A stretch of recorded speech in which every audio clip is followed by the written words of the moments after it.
పవన్ కళ్యాణ్ ఏదైతే జనసేన 12వ సంవత్సరంలోకి అడుగుపెడుతున్న సందర్భంగా అయితే కొన్ని మంచి వ్యాఖ్యలు చేశారు. కొన్ని అగ్రెసివ్‌గా మాట్లాడడం చూసాం. చాలా విషయాలు మాట్లాడాడు.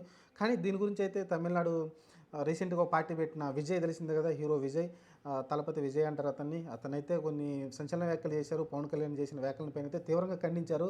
నోరు అదుపులో పెట్టుకుంటే బావుంటుంది పవన్ కళ్యాణ్ గారని అయితే చెప్పడం చూసాం. అంత పెద్ద మాట అనాల్సిన అవసరం ఏంది విజయ్ గారికంటే? ఏం లేదండి. యాక్చువల్‌గా తెలిసిందే మనకి హిందీ భాష అనేది సౌత్ ఇండియాలో మూడో భాషగా పెట్టాలనుకున్నారు. ఎందుకంటే ఫస్ట్ లాంగ్వేజ్ వచ్చేసి మనకు తెలిసిందే కదా! మన లాంగ్వేజెస్ మనకున్నాయి. ఓన్ లాంగ్వేజెస్ తమిళ, తెలుగా లేకుంటే మలయాళము ఓన్ లాంగ్వేజెస్ ఉన్నాయి. దాంతో పాటు హిందీ కూడా మీరు నేర్చుకోవాలని అయితే వాళ్ళు ఒత్తిడి చేస్తున్నారు. అలానే పాఠ్య పుస్తకాలలో పెట్టాలని చెప్తున్నారు. తమిళనాడు దానికి అది ఎగనిస్ట్‌గా ఉంది.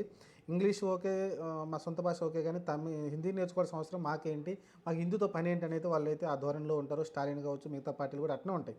ఎందుకంటే వాళ్ళు ద్రావిడ్‌కి సంబంధించి కొంచెం గట్టిగా నమ్ముతారు వాళ్ళు. దాని మీద వెళ్తూ ఉంటారు. దాని గురించి పవన్ కళ్యాణ్ గారు చేసిన వ్యాఖ్యలేంటో మీకు తెలిసిందే కదా! హిందీ సినిమాల్లో మీరు తమిళ సినిమాలు తీసుకెళ్ళి హిందీలో డబ్బింగ్ చేసి మీరు రిలీజ్ చేస్తున్నారు. అక్కడ డబ్బులు సంపాదించుకున్నారు హిందీలో మీరు రిలీజ్ చేసి. మరి అలాంటప్పుడు మరి హిందీ భాషను మీరు నేర్చుకోవాలని అయితే క్వెషన్ చేశాడు. హిందీ నుంచి డబ్బులు కావాలి గానీ మీకు హిందీ భాష నేర్చుకోరా? నేర్చుకుంటే తప్పేంటి అని అయితే క్వెషన్ చేశారు. దానికైతే వ్యతిరేకంగా హీరో విజయ్ అయితే పవన్ కళ్యాణ్ గారు ఎలా విమర్శించారు. ఖచ్చితంగా మాకు అనవసరమైన భాష గురించి మనకెందుకు? సరే మీరన్నట్టుగానే మనం హిందీ నేర్చుకుందాం. సరే మనం హిందీ నేర్చుకున్న మన తెలుగు, మన మలయాళం, మన తమిళ భాషనైతే హిందీ వాళ్ళని నేర్చుకోమని అయితే మూడో భాష కింద అక్కడ పెట్టమని చెప్తున్నాడు. ఎందుకంటే వాళ్ళు హిందీ ఉంటుంది, ఇంగ్లీష్ ఉంటుంది కదా! ఇప్పుడు మనకేంటి తెలుగుతో పాటు ఇంగ్లీష్ ఉంటుంది, హిందీ ఉంటుంది. 3 భాషలు అవుతున్నాయి. అలానే హిందీ వాళ్ళకి కూడా మన తెలుగు భాషని, మన తమిళ భాషని యాడ్ చేసుకోమని అయితే ఆయనైతే ఒక క్వెషన్ అయితే వేయడం చూసాం. ఇదంతా ఏందంటే ఒక రచ్చర్‌లాగా నడిచిపోతా ఉంది పవన్ కళ్యాణ్ చేసిన వ్యాఖ్యలపైనైతే.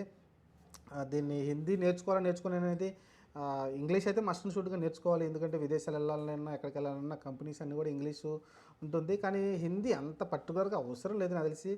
ఎందుకంటే హిందీ అనేది అంత పర్టిక్యులర్‌గా అవసరం లేదు. కాకపోతే నార్త్ ఇండియా పోయినప్పుడైతే మనం ఖచ్చితంగా హిందీ నేర్చుకుంటేనే మనకు మంచిది. ఎందుకంటే నార్త్ ఇండియాలో ఎక్కడన్నా జాబ్ చేసినందుకు ముంబై లాంటిది, పూణే, కలకత్తా, ఢిల్లీ లాంటి ప్లేసుల్లో మీరు జాబ్ చేస్తున్నప్పుడైతే మీకు హిందీ మస్ట్ అండ్ షుడ్ అవుతుంది. ఎందుకంటే వాళ్ళు వేరే భాష ఏం మాట్లాడరు. మాక్సిమం వాళ్ళ సొంత భాష ఉన్నప్పటికీ వాళ్ళకి మరాఠీ ఉంది, లేకుంటే వేరే పంజాబీ భాష ఉన్నా, లేకుంటే ఇంకా రకరకాల భాషలు ఉన్నాయి కదా! బీహారీ మీద చూసుకుంటే భోజ్‌పురి కావచ్చు.